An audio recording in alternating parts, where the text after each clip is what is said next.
Hello and welcome to the online platform of Rouse Academy for Competitive Exams. And I, Pragya Pandey, welcome you all to our very special series on daily news review.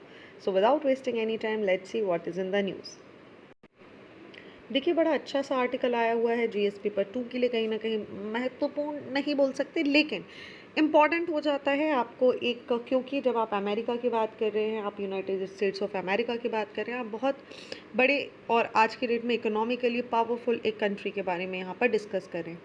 Recently जैसा आप सभी को पता होगा US में चल रहा है था विवाद।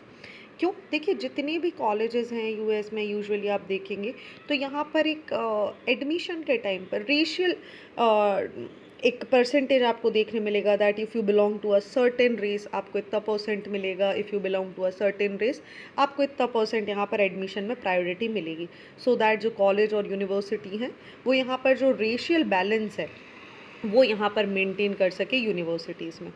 अब हुआ क्या, इसी को लेकर स्टूडेंट्स और स्टेट के बीच में काफ़ी झड़प होना शुरू हुई जिसको स्टूडेंट्स ने बताया कि भाई ये फेयर नहीं है। और इसी को लेकर देखिए students for fair admission versus Harvard का एक केस यहाँ पर लगा जहाँ पर finally supreme court of United states ने ये बोल दिया है कि ये जो रेशियल कॉन्शियस हैं जो अभी तक यूनिवर्सिटी देती आ रही हैं स्पेशली अगर यहाँ पर बात करें जो एडमिशन पॉलिसीज़ हैं हार्वर्ड और नॉर्थ कैरोलिना की, ये अनकॉन्स्टिट्यूशनल है और ये कहीं ना कहीं जो बच्चे हैं जो स्टूडेंट्स हैं उनके इक्वल प्रोटेक्शन जो यूनाइटेड स्टेट्स का लॉ है उसके क्लॉज 14th अमेंडमेंट का यहाँ पर उल्लंघन कर रहा है। अब देखिए आगे यहाँ पर इन्होंने एक बड़ा अच्छा सा स्टेटमेंट दिया कि चीफ जस्टिस ने ये बोला कि ये जो स्टेटमेंट है ये एलिमिनेट करेगा रेशियल डिस्क्रिमिनेशन को, that means eliminating all of it. इसके पीछे उन्होंने कुछ रीजंस दिए। पहली बात इन्होंने बोली कि देखिए आप प्रोटेक्शन कर रहे हैं जो यूनाइटेड स्टेट्स का जो कॉन्स्टिट्यूशन है उसका 14th अमेंडमेंट ये बोलता है कि वो इक्वल प्रोटेक्शन यहाँ पर प्रोवाइड करेगा। ठीक है, वो कलर ब्लाइंड है। यू इक्वल प्रोटेक्शन प्रोवाइड करने का मतलब है the constitution is colour blind, वो रेसिस के बेस पे यहाँ पर कोई भी प्रायोरिटी या डिसप्रायोरिटी नहीं देता for the constitution racial representation in कहीं ना कहीं इंडिपेंडेंस है इक्वालिटी के लिए खतरा है। दूसरा अगर हम बात करें तो दूसरा रीज़न इन्होंने दिया कि ये जो जस्टिफिकेशन है भाई कोई भी अगर आप ऐसा अफर्मेशन ला रहे हैं वो जस्टिफिएबल होना चाहिए कि किस तरीके से आप नेशन या स्टेट के लिए इस तरीके का अगर कोई काम कर रहे हैं तो वो स्टेट के लिए जो अफर्मेटिव्स हैं जो डिसीजन है उसमें कितना महत्वपूर्ण है, लेकिन वो भी यहाँ पर आपको दिखाई नहीं देगा। Third and very important point यहाँ पर बात की जा रही है सनसेट क्लॉज की। सनसेट क्लॉज क्या, एक अफर्मेटिव एक्शन होना चाहिए और एक सनसेट क्लॉज होना चाहिए। फॉर एग्जांपल जैसे इंडिया में भी रिजर्वेशन लॉ है लेकिन वो कब तक है उसके बारे में आपको और हमें नहीं पता है। इसी तरीके से यूनाइटेड स्टेट्स के सुप्रीम कोर्ट ने बोला कि ठीक है आपने एक अफर्मेटिव एक्शन लिया है, आप कल्चरल डाइवर्सिटी को यहाँ पर मेंटेन करना चाहते हैं, आप रेशियल डाइवर्सिटी को यहाँ पर मेंटेन करना चाहते हैं, लेकिन कब तक? So there should be a stoppage, a sunset clause also should be there. And the fourth ruling judgment was the racial stereotype. Now what the court has said, okay, जैसे आपको पता होगा कि एक थिंकिंग बनी हुई है, एक थॉट बना हुआ है कि यूएस में जो आपको ब्लैक कम्युनिटी है जो अफ्रीकन है उनके साथ यहाँ पर डिस्क्रिमिनेशन हो रहा होगा या उनका जो रिप्रेजेंटेशन है वो बहुत कम है। So what supreme court said, देखिए आप रिलाई मत करिए स्टीरियोटाइप पर और इसी वजह से आप किसी भी रेस को यहाँ पर डिसएडवांटेज मत दीजिए। आप एक डेटा लेकर आइए, what is the actual reality, what is the representation, then only we will decide anything in further. Moving further, article is shifting from the US Constitution to the Indian Constitution, क्योंकि आप Indian constitution की बात करें तो वो अपने बहुत सारे डिसीजन के लिए या जजमेंट्स के लिए कई बार यूएस के डिसीजंस को भी एक बेस बनाते हैं। अब देखिए इंडिया और यूएस की बात करें तो we have two different constitution. कारण समझ लीजिए कहाँ कहाँ पर, देखिए जहाँ पर आप इंडिया के कॉन्स्टिट्यूशन की बात करें वो अफर्मेटिव एक्शंस लेने के लिए अलाउ करता है, specially when we talk about the part 3 of the the constitution यहाँ पर बात की जा रही है इक्वल रिप्रेजेंटेशन की, and for that we are providing reservation to the communities like SC, ST and the other backward classes also. वहीं US के कॉन्स्टिट्यूशन की बात करें तो देखिए एफर्मेटिव एक्शंस के लिए यूएस का कॉन्स्टिट्यूशन यहाँ पर साइलेंट हो जाएगा. मूविंग फर्दर, इनफैक्ट इंडिया के कॉन्स्टिट्यूशन की बात करें तो वो एफर्मेटिव एक्शंस के लिए बहुत क्लियर है. ये एक्शंस लिए कहाँ जाने वाले हैं, देखिए एजुकेशंस में, जॉब में, आर्टिकल 15, आर्टिकल 16 एंड ये बता रहे हैं, ये परमिट कर रहे हैं रिजर्वेशंस को. कहाँ पर, जॉब्स में. ये परमिट कर रहे हैं रिजर्वेशंस को एजुकेशनल इंस्टीट्यूशन में, और ये कहीं नहीं आपके कॉन्स्टिट्यूशन का ही पार्ट आपको देखने मिलेगा. इनफैक्ट ये जो रिजर्वेशन के प्रोविजंस है ये ओरिजिनल कॉन्स्टिट्यूशन का पार्ट है as enacted, which was basically enacted in 26 January 1950. Unlike affirmative actions in education, which was introduced the next year through the First Amendment, India की कोर्ट्स रूटीनली डिबेट करती हैं कि क्या क्या क्वेश्चन होना चाहिए, क्या परसेंटेज ऑफ यहाँ पर रिजर्वेशन दिया जाना चाहिए, बेनिफिशियरी की क्लास को आइडेंटिफाई कैसे किया जाएगा. अनलाइक द यूएस जहाँ पर इंडिया कोर्ट की तरह डिबेट नहीं होती है. ओके, नेक्स्ट डिफरेंस की बात करें तो it is a formal versus substantive equality. देखिए एक और बहुत बड़ा डिफरेंस हमें यहाँ पर देखने मिलेगा कि जब हम फाउंडेशन की बात करेंगे, जब हम रिजर्वेशन की बात करेंगे, बाय डिफ़ॉल्ट रिजर्वेशन भी एक अफॉर्मेटिव एक्शन है. यूएस यहाँ पर सीख करता है ऐसे सारे डिस्टिंक्शन को, चाहे वो रेस पर हों, यूनिवर्सली जो इक्वालिटी को कहीं ना कहीं हैम्पर कर रहे हों, किसी भी इंडिविजुअल को यहाँ पर जस्ट उसको टारगेट किया जा रहा हो because they are supreme in particular thing and the other is not.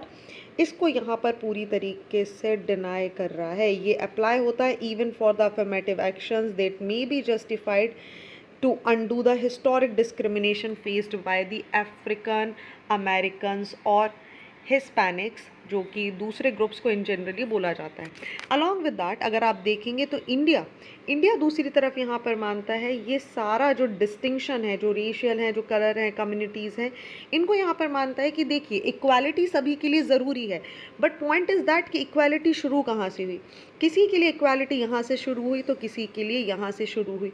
So in India it is believe कि इक्वालिटी एक ही जगह से शुरू होगी. So for the person a to reach to the B's equality, we have to give certain reservation.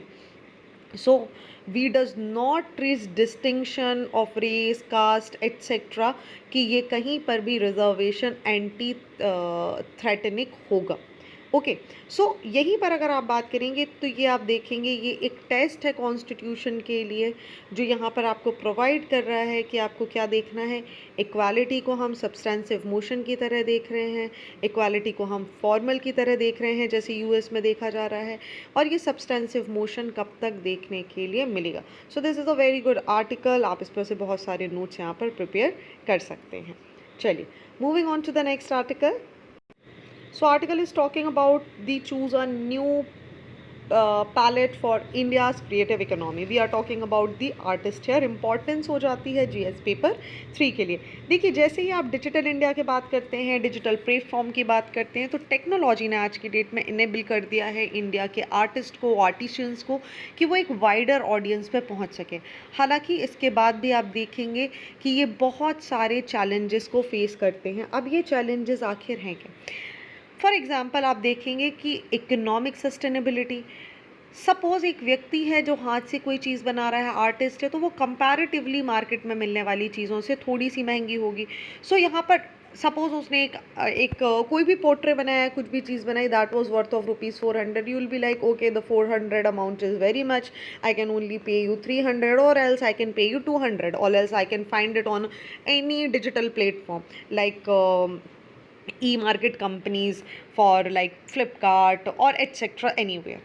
What will happen कि जो यहाँ पर जो व्यक्ति हैं, जो आर्टिशियन है, उनके लिए इकोनॉमिकली सस्टेन कर पाना मुश्किल हो पाएगा. दूसरी अगर हम बात करें तो मार्केट एक्सेस यहाँ पर बहुत बड़ा प्रॉब्लम है.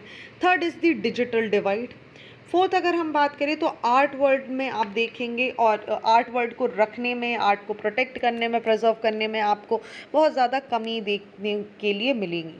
सो कोलैबोरेटिव मॉडल की अगर बात की जाए, कल्चरल इकोनॉमी को प्रोटेक्ट करने की बात करी जाए, तो वो इंडिया को यहाँ पर प्रमोट कर सकते हैं। इंडिया एक सॉफ्ट पावर है, आपको पता है। इंडिया बिलीव करता है कि इंडिया को क्या करना चाहिए, प्यार से, अच्छे से, बिना सेना का प्रयोग किए यहाँ पर क्या करना चाहिए, अपने आप को आगे बढ़ाना चाहिए। इन अ सेम मैनर इंडिया का जो सॉफ्ट पावर है वो क्या कर सकता है, वो इकोसिस्टम प्रोवाइड कर सकता है, इनोवेटिव टेक्नोलॉजी प्रोवाइड कर सकता है, सारे स्टार्टअप्स को गाइडेंस प्रोवाइड कर सकता है, टेक्निकल सपोर्ट या इंफ्रास्ट्रक्चर प्रोवाइड कर सकता है, सो दैट जो आर्टिशंस है, जो आर्टिशंस ग्रुप है, जो यंगेस्ट माइंड है, जो फास्ट वो यहाँ पर क्या कर सके, आगे बढ़ सके। अब देखिए यहाँ पर बहुत सारी चैलेंजेस हैं जो जनरली देखने के लिए नहीं मिलते। The first and foremost thing is the private investing. अगर आप आर्टिस्ट कैटेगरी की बात करेंगे, आर्टिशंस की कैटेगरी की बात करेंगे, तो यहाँ पर आपको प्राइवेट इन्वेस्टमेंट देखने के लिए नहीं मिलता, विच मीन्स आपको यहाँ पर जॉब्स कम देखने मिलेंगी, रिजल्टेड इनटू इकोनॉमिक ग्रोथ कम है। टूरिज़्म यहाँ पर आपको कम देखने के लिए मिलेगा, एक्सपोर्ट कम हो जाता है, और ओवरऑल सोसाइटल डेवलपमेंट भी आपको कम देखने के लिए मिलेगा। ओके,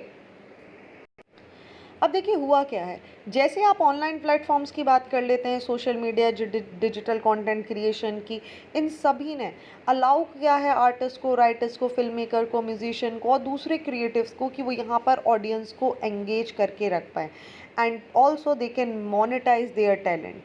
ठीक है, they are they are performing certain good things on the social media, they are doing some creations, and for that the social media is providing them, जितने उनके व्यूज़ होंगे उतने ही उनको यहाँ पर मॉनेटरी बेनिफिट भी देखने के लिए मिलेगा।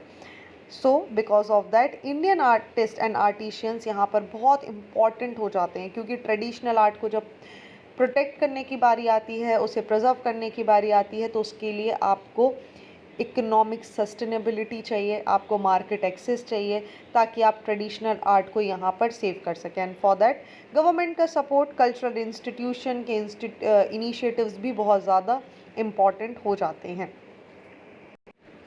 देखिए इसी के साथ इन्होंने बात करी कि आगे अगर हम बात करें तो जो सीनियर्स हैं, यहाँ पर कहीं ना कहीं आपको ट्रांसपेरेंसी नहीं देखने मिलेगी, एक इनइक्वल रिप्रेजेंटेशन यहाँ पर है, एक कोई सिस्टम नहीं है, कोई रोटेशनल मैकेनिज्म नहीं है कि भाई एक व्यक्ति यहाँ पर अभी है, दूसरा व्यक्ति इसके बाद आएगा। होता क्या है भाई, जिनका यहाँ पर नेपोटिज्म आपको देखने मिल जाएगा, जो टैलेंटेड आर्टिस्ट होते हैं, स्पेशली जो वो किसी पर्टिकुलर सिटी से बाहर आते हैं, वो एक अच्छा प्लेटफॉर्म यहाँ पर मिस कर जाते हैं।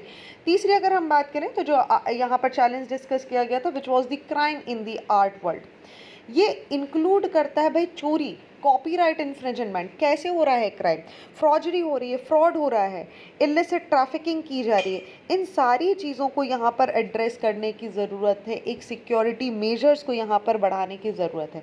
ये कब हो पाएगा, जब इंटरनेशनल कोऑपरेशन आपको देखने मिलेगा, जब आप लोगों को अवेयर करेंगे, साथ ही ऐसी टेक्नोलॉजी यहाँ पर होंगी जहाँ पे ऑथेंटिकेशन और ट्रैकिंग करना आसान हो जाएगा, ताकि समय पर कोई क्राइम हुआ है वो इसको नुकसान ना पहुँच सके। इसी के अलावा क्रिएटिव इकोनॉमी को हमें बढ़ाना बहुत ज़्यादा आवश्यक है। अब देखिए ये जो जितनी भी चीज़ें होती हैं, ये जो गैप्स हैं, जब हम इनकी बात करते हैं तो देखिए कंट्री के एक कल्चर हेरिटेज को प्रोटेक्ट करने में एक बहुत बड़ा हार्म क्रिएट कर देती हैं। होता क्या है, एक तो पहले आर्ट एंड आर्टिशियंस का यहाँ पर ट्रस्ट उठ जाता है, दूसरा जो इंडियन आर्टिशियंस होते हैं वो कहीं ना कहीं एक्सप्लॉयटेड फील करते हैं, उनको लगता है कि भाई अनअकाउंटेड मनी यहाँ पर प्रिजर्व हो जाती है through the art work, and एक डिसएमिनेशन और डिसइंफॉर्मेशन यहाँ पर कल्चरल हिस्ट्री जो है अलग अलग मीडिया पे अलग अलग कंपाउंड से इशू करते रहते हैं। तो सॉल्यूशन क्या है, देखिए सॉल्यूशन की बात करें तो यहाँ पर जो गैप है उसको फुलफिल करने की ज़रूरत है, इकोनॉमिक ग्रोथ को यहाँ पर बढ़ाने की आवश्यकता है, और ये होगा कब, जब मार्केट एक्सेस होगा, पार्टिसिपेशन मिलेगा, एक चेक एंड बैलेंस के लिए कोई इंस्टीट्यूशन हमें देखने के लिए मिलेगा। Okay, so this was the article is all about. I hope यहाँ पर आपको सारी चीज़ें क्लियर हो चुकी हैं।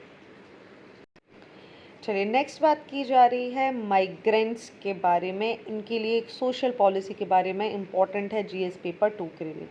देखिए एक रिसेंट एस्टीमेट यहाँ पर किया गया है केरला प्लानिंग बोर्ड के अनुसार, जहाँ पर केरला यहाँ पर आप देखेंगे एक एम्प्लॉयमेंट हब बना हुआ है, लगभग 34 लाख इंटर स्टेट्स, ठीक है, इंटर स्टेट्स माइग्रेंट वर्कर्स के लिए, जहाँ पर हायर वेजेस दिए जाते हैं, रेगुलरिटी ऑफ वर्क आपको देखने मिलेगा और बेटर सोशल और कल्चरल सिस्टम देखने के लिए मिलेगा।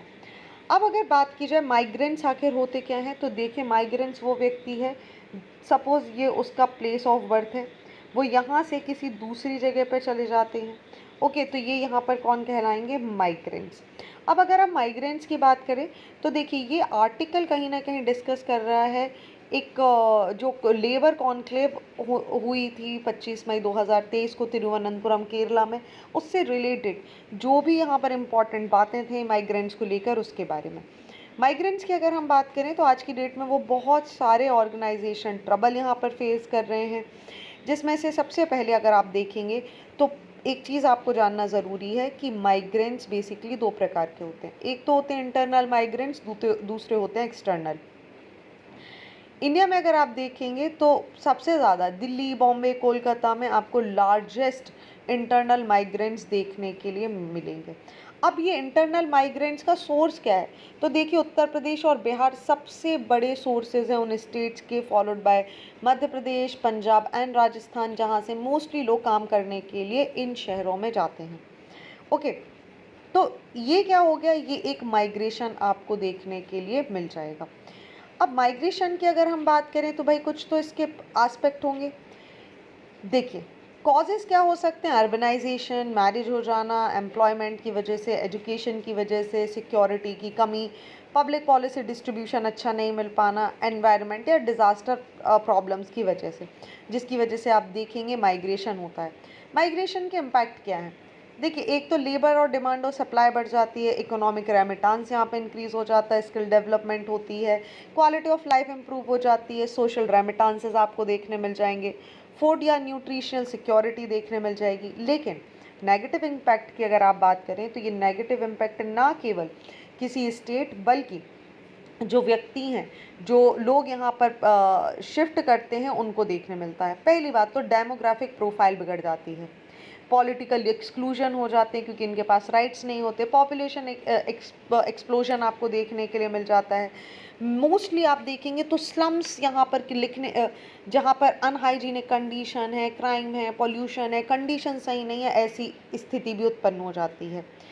एम्प्लॉयमेंट मेजरली जो इनफॉर्मल इकोनॉमी है उसमें बढ़ता जाता है, डॉक्यूमेंट्स आइडेंटिफाई नहीं हो पाते, प्रॉपर जो बेसिक चीज़ें हैं वो यहाँ पर लोगों को नहीं मिल पाती हैं, रिजल्टेड इनटू थेफ्ट बढ़ जाता है, थेफ्ट के अलावा क्राइम्स बढ़ जाते हैं, हेल्थ केयर सर्विसेज ख़राब हो जाती हैं और सबसे important social exploitation, sexual exploitation आपको देखने मिलता है। साथ ही साथ जो बच्चों की एजुकेशन है वो यहाँ पर सबसे ज़्यादा हैम्पर होती है। सो बहुत सारे एक्सप्लॉयटेशंस आपको देखने मिलेंगे and for that we need certain regulation जहाँ पर सभी के बारे में बात की जाए। आज की डेट में क्या कोई ऐसे स्टेप्स हैं जो लिए गए हैं? जी हाँ, पहले तो inter state migrant workers regulation act आपको देखने मिल जाएगा। अलॉन्ग विद दैट आप रर्बन मिशन की बात करेंगे। रर्बन मिशन जो सीख करता है लोकल इकोनॉमिक डेवलपमेंट के लिए बेसिक सर्विसेज प्रोवाइड करना, वेल प्लान्ड क्लस्टर विलेजेस को बनाना। इसी के अलावा पूरा मॉडल की हम बात करेंगे, so which is the providing urban amenities to rural areas. ये टैकल करता है उन सारी प्रॉब्लम्स को जो माइग्रेंट्स वर्कर या कोई भी रूरल से अर्बन एरिया में कोई आया है एम्प्लॉय वो यहाँ पर फेस करता है। स्मार्ट विलेजेस का कॉन्सेप्ट भी इसी कॉन्सेप्ट पे है कि विलेजेस को इतना स्मार्ट बना दिया जाए कि यहाँ से कोई भी व्यक्ति अपना घर छोड़ के कहीं बाहर ना जाए। Along with that Arya which is the attracting and retaining of youth in the agriculture, ये भी एक बहुत बड़ा पॉइंट है। जिन सारी चीज़ों को इम्प्रूव किया जा रहा है ताकि भविष्य में जो भी माइग्रेंट्स हैं उनको यहाँ पर कम किया जा सके with the help of Deendayal Antyodaya योजना, नेशनल रूरल लाइवलीहुड मिशन या फिर मनरेगा। इन सभी के द्वारा ये इंश्योर करने की कोशिश की जा रही है कि जो भी व्यक्ति हैं उनके राइट्स को यहाँ पर प्रोटेक्ट किया जा सके, एज वेल एज माइग्रेशन को यहाँ पर कंट्रोल किया जा सके। ऑल राइट, चलिए moving on to the next article. बहुत छोटा सा चीज़ है जो हमें पढ़ना है, which is the internationalisation of the Indian rupee.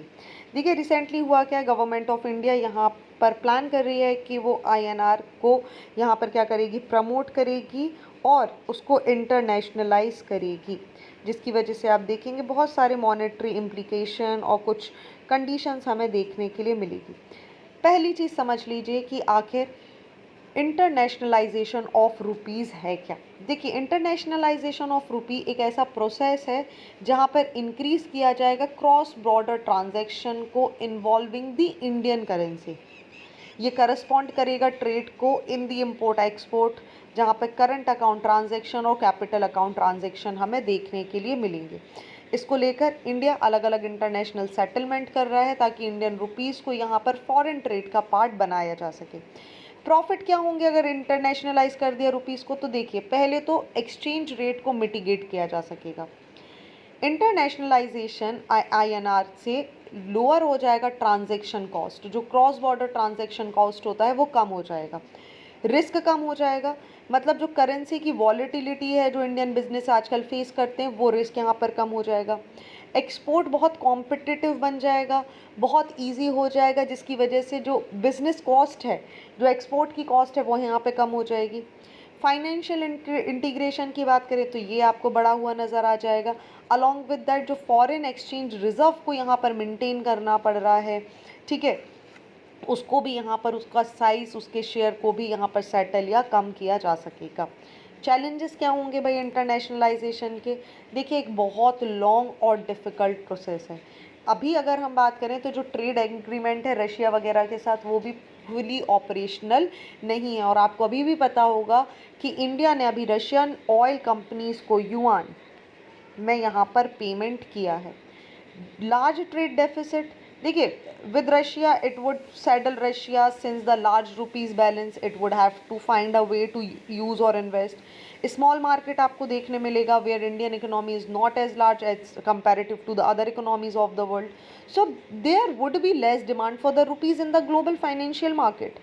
Then the point is also come जहाँ पे too much regulations भी हमें देखने के लिए मिल सकते हैं, where Indian government has number of controls of the rupee and these control make it very difficult for the rupee to use as a global currency. और इसी की वजह से एक लिक्विडिटी भी आपको कम देखने के लिए मिल सकती है। So this is about this article. I hope यहाँ पर आपको सारी की सारी बातें क्लियर हो चुकी हैं।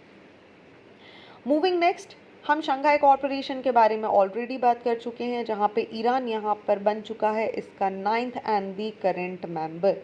जैसा हमने पहले भी डिस्कस करा था कि शंघाई कॉरपोरेशन की अगर हम बात करते हैं तो इसको इस्टेब्लिश किया गया था विद दी शंघाई 5, जहाँ पर रशिया, चाइना, कजाकिस्तान, किर्गिस्तान और तजाकिस्तान आपको देखने के लिए मिलेंगे। इसी के बाद पोस्ट सोवियत एरा में 1996 में एक regulation security reduction border troops और टेररिज्म को कंट्रोल करने के लिए से बनाया गया। 2001 में शंघाई 5 में इंक्लूड हो जाएगा उज़्बेकिस्तान और शंघाई 5 बन जाएगा SCO which is the Shanghai cooperation organisation. हम SCO की बात करें तो इसकी दो बॉडीज़ हैं, दो परमानेंट बॉडीज़ हमें देखने के लिए मिल जाएगी। First is secretarial based in the Beijing और दूसरी एग्जीक्यूटिव कमेटी, और जो किसके लिए काम करती है? रेड्स के लिए, विच is the regional anti terrorist structure, जो आपको ताशकंद में देखने के लिए मिल जाएगा। गोल्स क्या हैं? देखिए, अगर हम HCO की गोल के बारे में बात करें, चलिए इसको यहाँ पर देख लेते हैं। ये भी याद रखिएगा, इंडिया और पाकिस्तान ने 2017 में से ज्वाइन किया था। अगर हम गोल्स और ऑब्जेक्टिव की बात करें तो म्यूचुअल ट्रस्ट और नेबरिंग जो पॉलिसीज़ हैं कंट्रीज़ की एक दूसरे के साथ, उनका ट्रस्ट डेवलप करना, एक ट्रांसपोर्टेशन बढ़ाना, टेररिज्म को कम करना, स्टेट्स की जो डेमोक्रेसी है उनको प्रोटेक्ट करना, एक इंटीग्रिटी को यहाँ पर मेंटेन करना, trade, economy, science, technology, culture, साथ ही साथ education, energy, transport, tourism, environmental protection जैसी बातों में काम करना, न्यू डेमोक्रेटिक कंडीशंस को यहाँ पर प्रमोट करना, फेयर और रैशनल ग्लोबल पॉलिसीज़ लाना, एक इकोनॉमिक ऑर्डर को यहाँ पर बैलेंस करना, ये सारे काम आपको देखने के लिए मिलेंगे SCO के। अब देखिए, SCO में ईरान का इंडक्शन सिग्निफिकेंट क्यों है? देखिए, SCO के जो ओरिजिनल गोल्स हैं वो स्टेबिलिटी है, सिक्योरिटी है, लेकिन रिसेंटली अगर आप देखेंगे उन्होंने डिक्लेयर किया है कि they have put the focus squarely on connectivity in the region. India के लिए अगर हम बात करें तो एक कनेक्टिव स्ट्रेटजी हो जाएगी थ्रू ईरान चाबर पोर्ट, जहाँ पर ये ऑपरेट करेगा terminal through the international north south transport corridor, जो कि निकलता है, आप देखेंगे, ईरान सेंट्रल एशिया से होते हुए रशिया। और जो एंट्रेंस है ईरान की एससीओ में, ये एक बहुत बड़ा माइलस्टोन साबित होगा इंडिया के लिए। शुरुआत करें अगर हम, तो ईरान का जो प्रेजेंस है वो इंश्योर करेगा इंडिया के सपोर्ट के लिए, ताकि एक क्यूमुलेटिव लैंड बेस्ड ट्रेड यहाँ पर डेवलप किया जाए थ्रू दी पाकिस्तान, जो कि already which has blocked transit trade for India. Uzbekistan और बाकी कंट्रीज़ की अगर हम बात करें, तो वो कहीं ना कहीं इंडिया को एक ट्रेड रूल यहाँ पर प्रोवाइड करने की बात करेंगे। वहीं चाइना का one belt one road initiative में इंडिया को यहाँ पर काउंटर करने में मदद मिल जाएगी। ईरान की बात करें तो उसके बहुत हिस्टोरिकल क्लोज रिलेशन रहे हैं इंडिया के साथ, क्योंकि ईरान भी टेररिज्म से सफ़र कर रहा है, इंडिया भी टेररिज्म से सफ़र कर रहा है। Along with that Iran also new the condition of Pakistan and Afghanistan, जहाँ पर ये दोनों कंट्रीज़ मिलकर इंडिया में टेररिज्म को पुश कर रहे हैं, और कहीं ना कहीं एक सेफ हेवन इंडिया यहाँ पर एंड करने की कोशिश कर रहा है टेररिज्म को, और अपने आप को सेफ हेवन बनाने की कोशिश कर रहा है। So this is also time जहाँ पर इंडिया के लिए एससीओ में ईरान की एंट्री बहुत ही ज़्यादा महत्वपूर्ण हो जाती है। So this is also a chart of SCO, you can see it clearly on this screen. So now it is not an observant state, it is the member. Okay, so ये थे आज के इंपॉर्टेंट आर्टिकल। आई होप आपको सारी चीज़ें clear हो चुकी होंगी। So thank you for watching this video. Do not forget to hit like button, comment your valuable feedback and also press the subscribe button to never miss any updates. Thank you and see you tomorrow.